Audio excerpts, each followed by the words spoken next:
നമ്മളിന്ന് മമ്പയർ തോരനാണ് ഉണ്ടാക്കാൻ പോകുന്നത്. ഇതേ മമ്പയർ നമ്മൾ തലേദിവസം വെള്ളത്തിലിട്ട് വെക്കണം. അങ്ങനെ വെള്ളത്തിലിട്ട് വെച്ചതാണിത്. ഇനി ഇത് നന്നായി കഴുകി നമ്മൾ കുക്കറിലിട്ട് ഒരു 5-6 വിസിലടിക്കണം. ഓക്കെ, കഴുകി വെച്ച മമ്പയർ എന്നാണ് ഞങ്ങളുടെ നാട്ടിൽ പറയുക, പാലക്കാട് സൈഡ്. എല്ലാവരുടെ നാട്ടിലും ഇതിന് പല പേരാണ്. മമ്പയർ നമ്മൾ അതിൽ മുളക് പൊടി, മഞ്ഞൾപ്പൊടി, ഉപ്പൊക്കെ ഇട്ടിട്ട് ഇതിൽ വേണമെങ്കിൽ പച്ചമുളക് കീറിയിടാം കേട്ടോ. ഞാൻ പക്ഷേ വാട്ടുന്നതിലാണ് പച്ചമുളക് ഇടുന്നത്. ഇതിലും പച്ചമുളക് കീറി ഇട്ട് കഴിഞ്ഞാൽ നല്ല ടേസ്റ്റാണ്. ഇനി നമുക്ക് ആവശ്യത്തിന് വെള്ളം ഒഴിച്ച് കൊടുക്കാം. ഇത്രയും വെള്ളം ആയിക്കഴിഞ്ഞാൽ നമുക്ക് എന്നിട്ടൊരു 7-8 വിസിൽ അടിച്ചാൽ മതി. എന്നിട്ട് കുക്കർ അടുപ്പത്ത് വെച്ച് കൊടുക്കുന്നുണ്ട്. ഇനി ഇത് വിസിൽ വരട്ടെ കേട്ടോ. മമ്പയർ എന്താ പറയുക, വെന്ത് കിട്ടിയിട്ടുണ്ട്.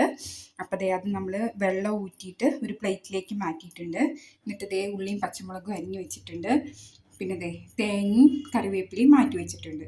ഇനി നമുക്കിത് എണ്ണ ഒഴിച്ച് ഉള്ളി വാട്ടി, ഇത് കടുക് പൊട്ടിച്ച് ഉള്ളി വാട്ടി ഇത് അതിലേക്കിട്ട് തേങ്ങ അതിലേക്കിട്ട് മിക്സ് ചെയ്യണം. അപ്പോൾ നമുക്കത് എണ്ണ ചൂടാക്കാൻ വെക്കാം. എണ്ണ ചൂടാക്കാൻ വെച്ചിട്ടുണ്ട്. എണ്ണ ചൂടായി വരുന്നുണ്ട്. ഇനി നമ്മളതിലേക്ക് ഉള്ളി പച്ചമുളക് അരിഞ്ഞ് വെച്ചത് ഇടണം. ഇട്ടിട്ട് അത് നല്ലോണം വാട്ടിയതിന് ശേഷം വേണം എന്താ പറയുക, മുളക് പൊടി, മഞ്ഞൾപ്പൊടി, ഉപ്പൊക്കെ ഇട്ടിട്ട് നമുക്ക് ഒന്നുകൂടി വാട്ടണം. നമ്മൾ ആവശ്യത്തിനാണ് അതൊക്കെ ഇടാവൂ. കാരണം നമ്മളിത് വേവിക്കുമ്പോൾ അതിലേക്ക് നമ്മൾ മുളക് പൊടി, മഞ്ഞൾപ്പൊടി, ഉപ്പൊക്കെ ഇട്ടിട്ടുണ്ട്. അപ്പോൾ അതതിന് ആവശ്യത്തിന് ചെയ്യണം. ഇത് ഇളക്കി കൊടുക്കണേ. ഉള്ളി വാടിയതിലേക്ക് നമ്മൾ മുളക് പൊടി, മഞ്ഞൾപ്പൊടി, ഉപ്പും ഇട്ടിട്ട് നന്നായി ഇളക്കി കൊടുത്തിട്ടുണ്ട്. ഇനി നമ്മളിത് അതിലേക്ക് കൊട്ടണം. ഇത് നമ്മൾ അതിലേക്ക് ഇങ്ങനെ കൊട്ടി നന്നായി ഇളക്കി കൊടുക്കണേ. കൊടുത്തതിലേക്ക് നമ്മൾ ചിരകിയിട്ട തേങ്ങയും അതുപോലെ തന്നെ കറിവേപ്പിലയും ഇട്ട് നന്നായി ഇളക്കി കൊടുക്കണം. ഇളക്കി കൊടുത്തിട്ട് അത് നന്നായിട്ടൊന്ന് വെള്ളമൊക്കെ ഒന്ന് വറ്റി നല്ല ഡ്രൈ ആയിട്ട് കിട്ടണം. അങ്ങനെ കിട്ടിക്കഴിഞ്ഞിട്ട് നമുക്ക് ഓഫ് ചെയ്ത് അടച്ച് വെക്കാം. അപ്പോൾ നമ്മുടെ റെസിപ്പി റെഡിയാവും. റെസിപ്പി റെഡി ആയിട്ടുണ്ട്. അതുപോലെ തന്നെ നമുക്കിത് വൈകുന്നേരം കട്ടൻ ചായയുടെ കൂടെയോ ഒക്കെ കഴിക്കാൻ പറ്റുന്ന ഒരു റെസിപ്പിയാണ്.